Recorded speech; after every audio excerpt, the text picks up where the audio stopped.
3 سال کے بعد پرائم منسٹر عمران خان اور ان کی جو کابینہ ہے ان کے بیانات میں ایک تبدیلی آئی ہے کہ ہر تقریر کا آغاز این آر او نہ دینے سے اور جیل میں پکڑ میں ڈالنے کی بجائے اکانومی کے نمبرز کے اوپر آ گیا، وچ از اے پازیٹیو تھنگ. اور ان کی پوری ٹیم کو میرا مشورہ یہ ہے کہ اس کے اوپر فوکس برقرار رکھیں.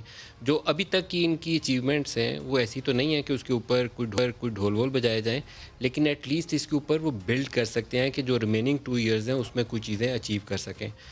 3 سال ان کے، اور اگر ان کے لاسٹ ایئر سے جو 2017-18 میں جب ان کو حکومت ملی سی تو اس سے کمپیریزن کریں تو ایک شکوہ پی ٹی آئی کر رہا ہے کہ ان کے اوپر بہت بوجھ ڈالا گیا. اور آج بھی پریس کانفرنس کے اندر بھی دونوں پارٹیوں نے آج پریس کانفرنس کی ہیں، اپنے اپنے نمبرز دیے.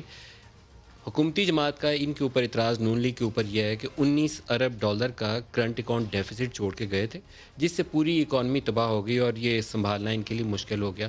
اس کرنٹ اکاؤنٹ ڈیفیسٹ کا ایک کی کمپوننٹ میں نے کل بھی پروگرام کے اندر آئیڈینٹیفائی کیا تھا، جو پی ایم ایل این کی بنیادی طور پر اگر ایک فیلئر مجھے آئیڈینٹیفائی کرنی ہو کہ 5 سال میں کیا چیز تھی جو انہوں نے اکانومی کے اندر جس کا صحیح طریقے سے بیڑا گر کیا ہو، تو وہ ایکسپورٹس تھیں. ایکسپورٹس ان کی 25 ارب ڈالر ٹچ کر کے پھر نیچے کو آئیں، پھر اخیر میں سال میں 24 ارب ڈالر کراس کیں اور اسی کے اوپر یہ 5 سال انہوں نے گزار دیے. بہت بڑا ڈیزاسٹر ہوا. بنگلہ دیش 10 سالوں میں 45 بلین ڈالر پہ پہنچ گیا. بنگلہ دیش ہم سے بہت اچھا ہو گیا اکانومی میں. انڈیا کی اکانومی کو وہ چیلنج کر رہا ہے، گو کہ اس کی برآمدات امپورٹس وغیرہ ویسی نہیں ہیں، لیکن وہ 25 سے 45 ارب ڈالر اور ہم 10 سال سے 25 ارب ڈالر پہ اسٹیٹک ہیں.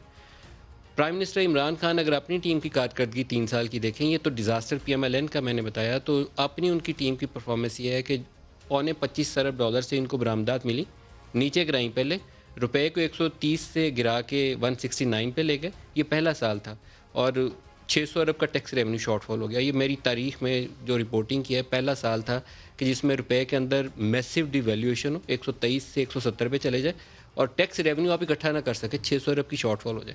ہمارے 45% کے قریب ٹیکسز امپورٹ سٹیج پہ اکٹھے ہوتے ہیں، لیکن نالائق شخص کو اگر آپ لگا دیں جس کو یہ پتہ ہی نہیں ہو کہ کسٹمز ڈیوٹی یا ڈیوٹیبل آئٹمز کا کون سی چیزیں ہیں، تو وہی ان کے جو ایف پی آر کے جو لوگ تھے اس وقت انہوں نے وہی پاکستان کے ساتھ حال کیا. 25 ارب ڈالر پھر نیچے ایکسپورٹس گر گئیں. اور ابھی جو تازہ ترین اعداد و شمار آج کے رپورٹڈ نمبرز ہیں، میں وہ آپ کو پڑھ کے سناتا ہوں. 2020-21 جولائی سے مئی تک تجارتی خسارہ ہے 27.27 ارب ڈالر، 27.27 بلین ڈالر. 17-18 کا سال جو نون لیگ کا تھا، جو تباہی والا سال، پی ٹی آئی کا ہر تقریر میں آپ سنیں گے کہ 36 ارب ڈالر کا تجارتی خسارہ تھا. 3 ارب ڈالر پر منتھ بنتا ہے. دسمبر سے onward P T I 3 Arab dollar per month تجارتی خسارہ کر رہی ہے. 27 ارب ڈالر 11 ماہ میں ہو چکا ہے اور اللہ پاک خیر رکھے 3.5 ارب ڈالر اگلے سال اگلے مہینے کا جون کا پکا ہے، تو 30 billion dollar trade deficit cross کرنے جا رہے ہیں.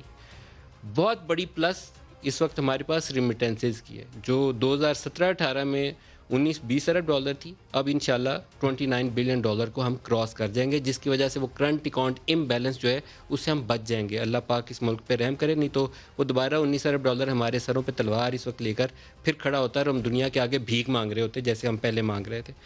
برآمدات جو نمبر ہیں وہ وریسم ہے، کیونکہ ابھی بھی 25 ارب ڈالر رہے ہیں، جبکہ روپے کو ہم نے گرا کے دیکھ لیا اور امپورٹس پھر چڑھنا شروع ہو جائیں تو پھر بنے گا ہمارا کیا. اور ٹیکس ریونیو ایک اور نمبر ہے جس کے اوپر پرائم منسٹر کا دعویٰ تھا کہ یہ 4,000 سے ڈبل کر کے اس کو 8,000 ارب پہ لے جائیں گے. نون لیگ کریڈٹ لیتی ہے کہ انہوں نے 1,900 ارب کو 3800 بلین ایگزیکٹلی 100% اس میں اضافہ کر لیا اپنے 5 سالہ دور حکومت میں. پی ٹی آئی پہلے سال 3800 کے 3800 بھی اٹکی تھی، بلکہ تھوڑا سا نیچے آ گئی تھی. اس کے اگلے سال جو لاسٹ ایئر تھا انہوں نے 100-150 ارب کی کوئی گروتھ کلیم کی. کلیم میں اس لیے کہتا ہوں کہ اس کے اندر فنانشیل انجینئرنگ انوالو تھی. جو کرونا کا ایک پیکج دیا گیا تھا اس کے اندر 100 ارب کے ٹیکس ریفنڈز دیے، وہ ٹیکس ریفنڈز ادھر سے کلیکشن میں کلیم کر لیے اور بجٹ والی سائڈ سے اس کے ایکسپینڈیچر 100 ارب کے مانگ لیے، ادھر کلیکشن دکھائی، حالانکہ وہ کلیکشن نہیں ہونی چاہیے، ایف بی آر نے وہ ریفنڈ دینا تھا. اس سال گروتھ ہے ڈسپائٹ کہ یہ جو 30% امپورٹس میں انکریز ہے، ٹیکس ریونیوز میں ویسے گروتھ ابھی بھی نہیں ہے. اگر میں نامینل جی ڈی پی کا نمبر بتاؤں تو عام طور پر یہ ہوتا ہے کہ اگر 10% آپ کی انفلیشن ہے اور 4% آپ کا گروتھ ریٹ ہے تو 15% آپ کے ٹیکس ریونیوز کو بڑھنا چاہیے. یہ ایک نمبر ہو گیا. 30% امپورٹس ہیں تو وہ ادھر سے بھی آپ کو گروتھ ملنی چاہیے. وہ گروتھ ابھی بھی نہیں ہے ایف بی آر میں. یہ ایک عجیب و غریب سائنس ہے. مجھے معلوم نہیں کہ ایف بی آر کے اندر پرابلم ہے، سسٹم کے اندر لیکیجز ایسی ہیں کہ وہ ٹیکس ریونیو کہیں سے اڑ جاتا ہے. 4170